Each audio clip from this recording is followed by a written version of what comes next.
الحمد لله وكفى وسلام على عباده الذين اصطفى أما بعد فأعوذ بالله من الشيطان الرجيم بسم الله الرحمن الرحيم صاد والقرآن ذي الذكر بل الذين كفروا في عزة وشقاق كم أهلكنا من قبلهم من قرن فنادوا ولا تحين مناس وعجبوا أن جاءهم منذر منهم وقال الكافرون هذا ساحر كذاب أجعل الآلهة إلها واحدا إن هذا لشيء عجاب وانطلق الملأ منهم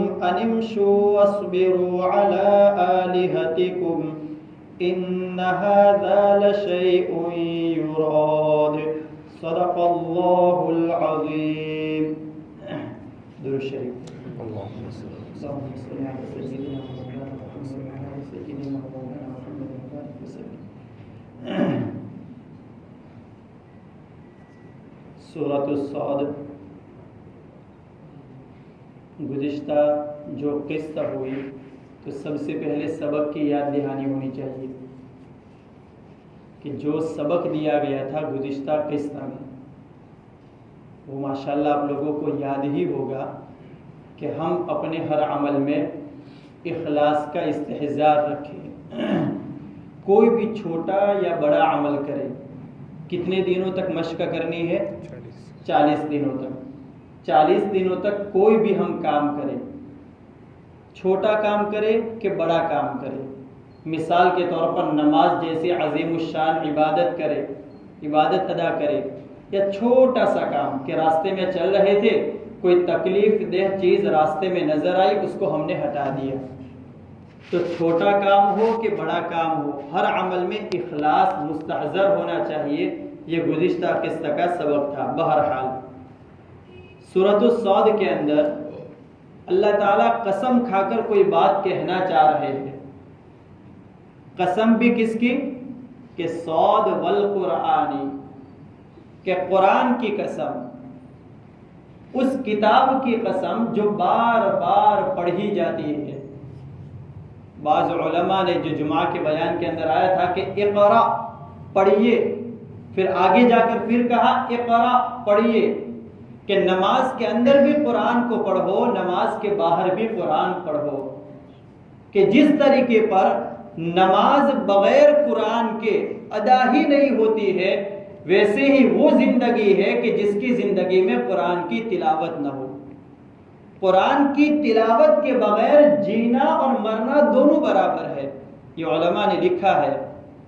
تو اس کتاب کی قسم جو بار بار پڑھی جاتی ہے، کیسے پڑھی جاتی ہے؟ کہ والقرآن ظہور، ظاہر کر کے پڑھا جاتا ہے. یہ قرآن کا معجزہ ہے. دنیا کے اندر طرح طرح کے علوم اور فنون پڑھائے جاتے ہیں. ہم جانتے ہیں کہ ڈاکٹری کا علم ہے، فلانے کا علم ہے، فلانے کا منطق کا، فلسفے کا، اور پتہ نہیں آسمان کے اوپر کا علم اور زمین کے نیچے کا علم. طرح طرح کے علوم اور فنون پڑھائے جاتے ہیں.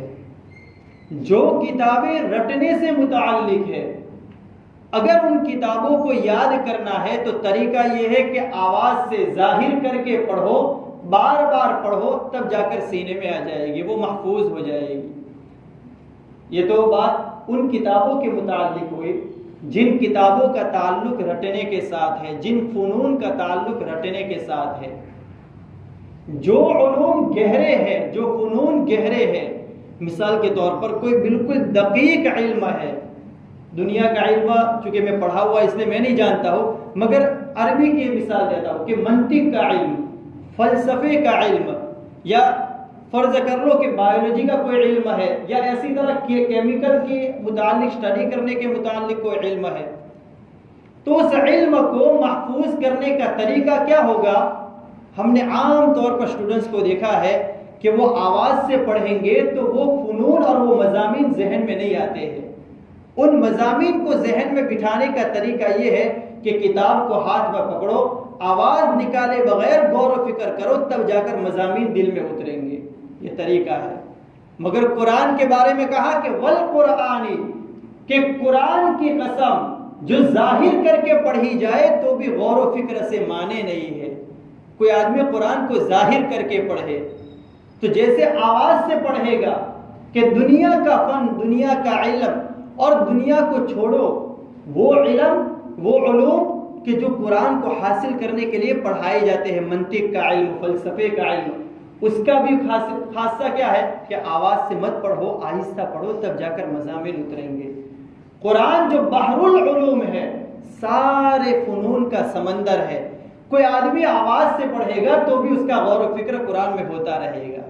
یہ قرآن کی خاصیت. والقرآن، قرآن کی قسم کھا کر کہتا ہوں، اللہ کچھ کہنا چاہ رہے ہیں کہ والقرآن، اس کتاب کی قسم کہ جس کتاب کو اگر پہاڑوں پر اتار دیا جاتا تو خاشعاً پہاڑ دب جاتے، نہ فقط دب جاتے، متصدعاً ریزہ ریزہ ہو جاتے. اس قرآن کی قسم، اس کتاب کی قسم. آخر کیا بات اللہ کہنا چاہ رہے کہ والقرآن، اللہ نے کہا قرآن کی قسم. پھر قرآن کی صفت بیان کی کہ قرآن کیسی کتاب. قرآن کو جانتے بھی ہو، قرآن کو الحاقہ، ہو پڑھنے والی چیز، واقع ہونے والی چیز. ملحاقہ، کہ وہ چیز کیا ہے جو اچانک سے ہو جائے گی. وما ادراک، تجھے کیا پتا ملحاقہ، کہ وہ حاقہ کیا ہوگا. تو آدمی کا ذہن اس کی طرف جاتا ہے. تو وہ قرآن کی قسم، کون سا قرآن؟ والقرآن ذی الذکر، اس قرآن کی قسم جو شرافت والی کتاب ہے. نفس قرآن شرف ہے. قرآن میں ایک جگہ پر کہا وَإِنَّهُ لَذِكْرٌ لَكَ وَلِقَوْمِكَ، اور بے شک یہ قرآن کا کفار مکہ یعنی قریش کی طرف اتارا جانا ان کے لیے شرافت ہے. کسی کو کوئی تحفہ دیا جائے تو دیکھتے ہیں کہ تحفہ کیا ہے. کبھی تحفے کی قدر ہوتی ہے، کبھی تحفہ دینے والے کی قدر ہوتی ہے. کہ قرآن تمہاری طرف اترا ہے تو یہ مت سمجھو کہ قرآن تم پڑھو گے، قرآن تم سمجھو گے، قرآن کا چرچا تم کرو گے، قرآن کی تبلیغ تم کرو گے تو یہ قرآن پر شرف، قرآن پر احسان. نہ، قرآن نے تم پر احسان کیا ہے کہ تمہاری طرف آیا ہے. والقرآن ذی الذکر، شرافت ہے کہ جس نے قرآن کو پکڑ لیا عزت ہی عزت ہے. دنیا میں بھی عزت ہے، آخرت میں بھی عزت ہے. کہ جس نے قرآن پر عمل کر لیا عزت اس کے قدموں کو بوسہ دے گی. ذی الذکر، امام اعمش رحمۃ اللہ علیہ مشہور محدث گزرے ہیں. تو امام اعمش کہتے ہیں کہ حدیث کا درس دیتے دیتے 24 سال گزر گئے. کتنے؟ 24 سال. اور بڑے بڑے امام دارقطنی جیسے ان کے شاگرد ہیں، بڑے بڑے لوگ ان کے شاگرد ہیں. تو کہتے ہیں کہ میں نے 24 سال میں محسوس کیا کہ حدیث کی خدمت کرتے کرتے میری زندگی میں کوئی خلا تھی نہیں، کوئی کھوائگی ہو لگا کئی لاگے سے کئی اوچھو سے. تو قرآن حدیث کی خدمت 24 سال تک کرتے رہے. 24 سال کے بعد میں نے یہ شکایت کی اپنے پیر و مرشد سے جن سے میرا اصلاحی تعلق تھا. کہا کہ حضرت دل تو لگتا نہیں مگر زبردستی 24 سال سے حدیث کی خدمت کر رہا ہوں، آخر کچھ معاملہ ہے. کہا کہ اعمش تم نے حدیث کی خدمت تو کر دی مگر قرآن کی تلاوت کا کیا؟ کہا کہ حضرت میں قرآن کی تلاوت کرتا ہوں، میرا معمول ہے. کہا کہ قرآن کی تلاوت کو بڑھاؤ. امام اعمش کہتے ہیں کہ میں نے قرآن کی تلاوت کو بڑھایا تو مما رفعنی اللہ بہ القرآن، کہ 24 سال کے بعد کا جو عرصہ میرا گزرا ہے اللہ نے عزتوں سے مالا مال کر دیا. بڑے بڑے لوگ ان کے سامنے زانوی تلمس طے کرنے آئے، بڑے بڑے محدث. امام اعمش کے شاگردوں کی فہرست دیکھیں گے آپ کو تعجب ہوگا. حالانکہ امام اعمش فزیکلی اعتبار سے نہ حسن تھا، خوبصورتی نہیں تھی، ایک آنکھ سے ذرا کانے جیسے تھے، نہ لباس میں کوئی اچھی چیز تھی، نہ کھانے پینے کو کوئی چیز تھی، سواری کے لیے بھی ٹٹو تھا، گھوڑا بھی نہیں تھا، مگر اللہ نے کہتے ہیں کہ اللہ نے مجھے جس چیز کے ذریعے سے بلندی پر پہنچایا وہ قرآن ہے، اس لیے قرآن کی تلاوت۔ حسن بصری کہتے ہیں کہ قرآن کو چھوڑ کر کوئی قرآن کو چھوڑ دے، لاکھ محنتیں اور کوششیں کرے، اس کے رزق میں کبھی برکت نہیں آئے گی، پیسہ آئے گا نکل جائے گا پتہ بھی نہیں چلے گا۔ اور کہا کہ قرآن کو لازم پکڑنے کے بعد یہ بات قرآن کا لازمی خاصہ ہے کہ پیسہ اگرچہ کمائے گا قلت کے ساتھ آئے گا، مگر فقر و فاقہ کبھی اس کی نسلوں کو نہیں گھیرے گا، خالی ایک نہیں نسلوں کو۔ اسی لیے بعض اہل اللہ نے سورہ کہف کے اندر کی تفسیر کے متعلق علماء تفسیر نے لکھا ہے کہ قرآن کا ایک عالم کا پیدا ہو جانا نسلوں میں 7 نسلوں کے رزق کو محفوظ کر دیتا ہے۔ قرآن کا ایک عالم کسی نسل میں پیدا ہو جائے تو کتنی 7 نسلوں تک اللہ اس کی روزی کو محفوظ کر دیتے ہیں۔ یہ واقعہ ہے حضرت موسیٰ علیہ السلام جو گزر رہے تھے، ایک بچے کا گھر تھا، دیوار ٹیڑھی تھی، تو نہ بچہ نیک تھا، نہ اس کا باپ نیک تھا، نہ اس کا دادا نیک تھا، نہ اس کا پردادا نیک تھا، نہ سکر دادا لکر دادا کوئی بھی نیک نہیں تھا، مگر 7ویں پیڑھی کے اندر ان کے جو دادا گزرے تھے۔ تو اسی کو دلیل بنا کر کے لکھا ہے کہ اگر کوئی بندہ عالم قرآن ہے تو 7 نسلوں کے رزق کی حفاظت کی گارنٹی ہے۔ یہ قرآن کا واضح اشارہ ہے۔ ہم اپنے بچوں کو اپنے گھرانے میں قرآن کو عام کریں۔ اللہ کے رسول نے فرمایا کہ اپنی عورتوں کو سورہ نور کی تلاوت اور سورہ نور کے مضامین پڑھ کر سناؤ۔ سورہ نور کیونکہ اس کے اندر عورتوں کے متعلق روشنی ہے۔ بہرحال تو والقرآن ذی الذکر، شرافت والے قرآن کی قسم۔ بعض علماء نے کہا والقرآن ذی الذکر ای ذی التذکیر، اس قرآن کی قسم جس میں نصیحت والے مضامین ہے۔ قل یا ایھا الناس قد جاءتکم موعظۃ، کہ قرآن کی قسم، مگر صفت بھی اللہ ایسی لائے کہ صفت کے اندر بھی عموم ہے، کہ صفت کے اندر بھی غور کرو، قرآن موصوف کے اندر بھی غور کرو، پھر آگے والی بات سمجھ میں آئے گی۔ ذی الذکر، نصیحت والی کتاب۔ قرآن کو اگر نصیحت کی نیت سے، یہ میں آپ کو قرآن کا معجزہ دکھا رہا ہوں، آپ اس کو آزما لینا، نصیحت کی نیت سے کوئی آدمی عربی دان نہیں ہے، عربی دان، عربی جاننے والا کوئی نہیں ہے، جیسے میں ہوں اور آپ لوگ ہیں، ہم عربی جاننے، عربی زبان ہماری نہیں ہے مادری زبان، اگر قرآن کو کھول کر بیٹھیں گے رینڈملی، اب کوئی بھی صفحہ کھول کر دیکھ لو رینڈملی، ایسا نہیں کہ جو مزاج جس کا ترجمہ تھوڑا بہت آتا ہے، اب قرآن اٹھاؤ کھول کر دیکھ لو، آدھا صفحہ غور و فکر کی نیت کے ساتھ پڑھے ہم، یقیناً اس قرآن کے آدھے صفحے میں سے ہماری زندگی میں بہت ساری مثالیں ہمیں نظر آئے گی، کچھ نظر نہیں آئے گا تو کم سے کم آنکھوں میں آنسو نظر آ جائے گا۔ یہ قرآن کا معجزہ ہے، کھلا معجزہ، خالی آج کے لیے نہیں، دجال کے آنے تک اور اس کے بعد تک یہ قرآن کا معجزہ ہے کہ نصیحت والی کتاب کی قسم۔ اچھا، نصیحت والی کتاب کی قسم کھا کر اللہ کچھ کہنا چاہ رہا ہے۔ کچھ مفسرین نے کہا کہ والقرآن ذی الذکر، اس قرآن کی قسم جو تمہیں بار بار اپنے الارم کے ذریعے سے آخرت کو یاد دلاتا رہتا ہے۔ میرا ذکر بھی کیا کرو، نہیں کہتے میرا ذکر کیا کرو یعنی مجھے یاد کیا کرو، کہ قرآن تمہیں یاد دلائے گا۔ کیا یاد دلائے گا؟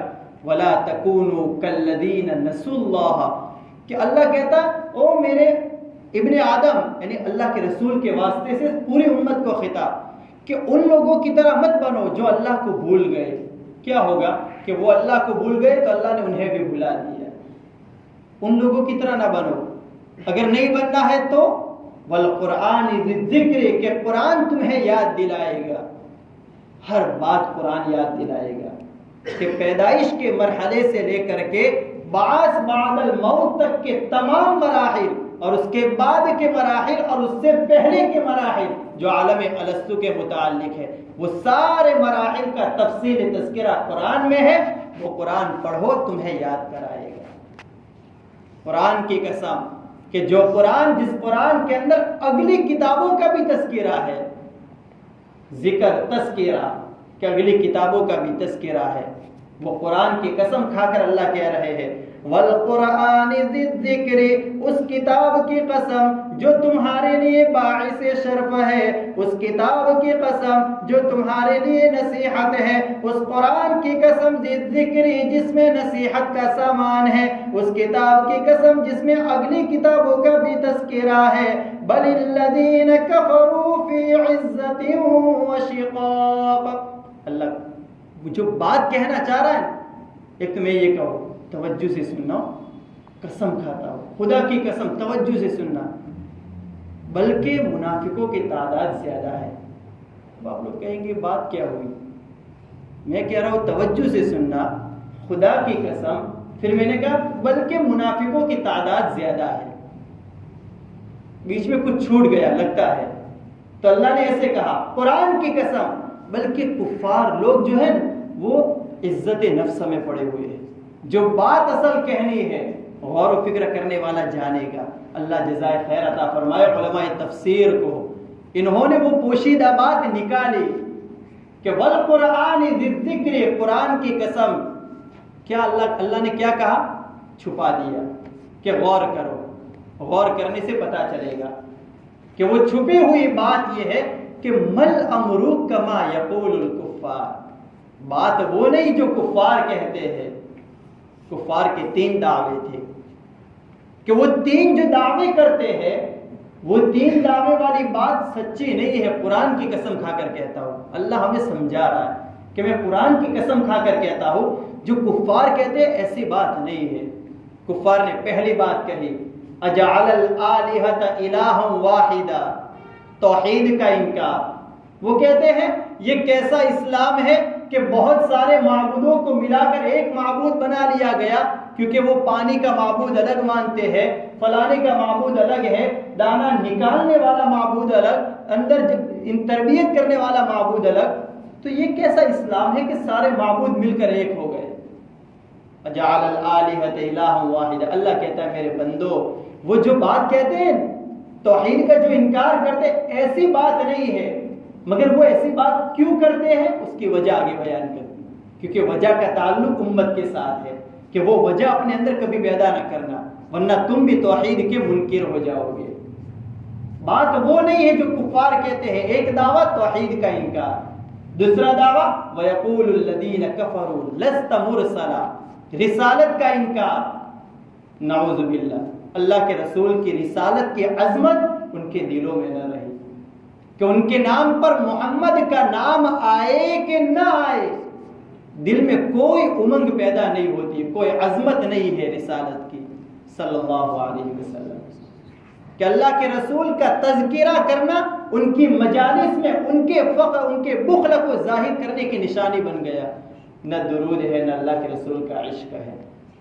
تو وَيَقُولُ الَّذِينَ كَفَرُوا لَسْتَ مُرْسَلًا، او میرے انسانوں، یہ جو کفار کہتے ہیں آپ پیغمبر نہیں، رسالت کا جو انکار کرتے ہیں، قرآن کی قسم ایسی بات نہیں ہے، وہ پیغمبر ہے، تو پھر کفار کیوں کہتے ہیں؟ اللہ نے آگے وجہ بیان کی کہ ایک وجہ ہے، وہ وجہ کیا ہے؟ آگے والی آیت میں۔ تیسرا دعویٰ وَأَقْسَمُوا بِاللَّهِ جَهْدَ أَيْمَانِهِمْ، اللہ کہتے ہیں یہ کفار زور لگا لگا کر قسمیں کھاتے ہیں۔ زور ہمارے زمانے کے بعض مرتبہ کچھ علاقوں کی پہچان بن جاتی ہے، کچھ علاقوں کی پہچان بن جاتی ہے کہ جب جھوٹ پر یقین کرانا ہو تو زور سے قسم کھاؤ اور اس جھوٹ کو زور سے بولو، اس جھوٹ پر یقین ہو جائے گا۔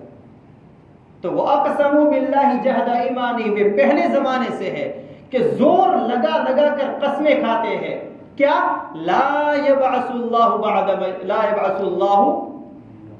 بعد مجھے من يموت، کہ اللہ تعالیٰ دوبارہ زندہ نہیں کرے گا ان کو جو مر جائیں گے، جو مر گئے وہ مر گئے، دوبارہ بعث بعد الموت کا انکار کر دیا۔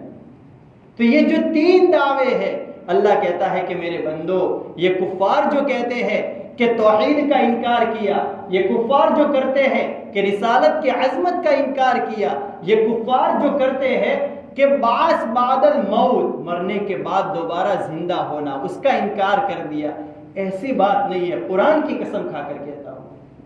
اللہ نے کہا قرآن کی قسم کھا کر کہتا ہوں۔ تو پھر ان کفار نے ایسا کیوں کہا؟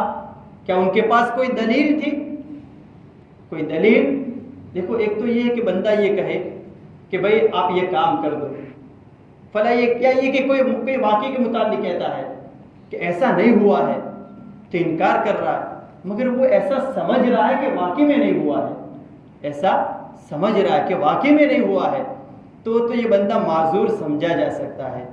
تو صحابہ کی غلط فہمی دور کروائی گئی کہ آپ یہ مت سمجھنا کہ کفار حقیقت میں یہ سمجھ رہے ہیں کہ یہ پیغمبر نہیں، بعث بعد الموت نہیں، اور توحید کے انکار میں ان کو اطمینان ہے۔ نہ نہ نہ نہ، ان کو پتا ہے کہ اللہ ایک ہے۔ ان کو کفار مکہ کو پتا تھا کہ اللہ کتنے؟ ایک ہے، اللہ ایک ہے، ان کو پتا ہے۔ ان کو پتا ہے کہ آپ پیغمبر ہیں، ان کو پتا ہے کہ مرنے کے بعد دوبارہ زندہ ہونا ہے، کیونکہ انہوں نے بھی یہودی علماء اور نصرانی علماء سے سن رکھا ہے۔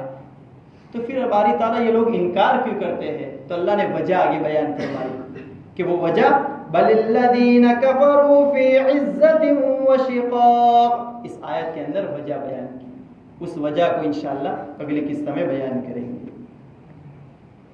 اللہ تعالیٰ کہنے سننے سے زیادہ عمل کی توفیق عطا فرمائے۔ درود شریف۔ بسم اللہ الرحمن الرحیم۔ اللهم لك الحمد كله ولك الشكر كله وإليك يرجع الأمر كله علانيته وسره بيدك الخير كله إنك على كل شيء قدير اللهم صل على سيدنا ومولانا محمد وعلى آل سيدنا ومولانا محمد مبارک وسلم۔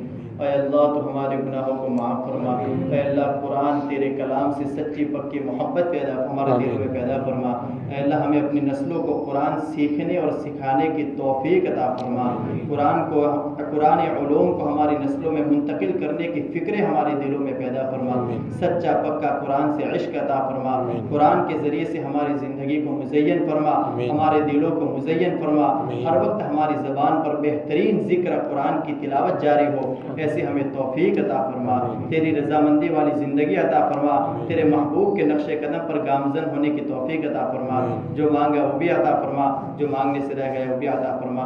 ربنا تقبل منا انك انت السميع العليم وتب علينا انك انت التواب الرحيم وصلى الله تعالى على خير خلقه وعلى اله وصحبه اجمعين برحمتك۔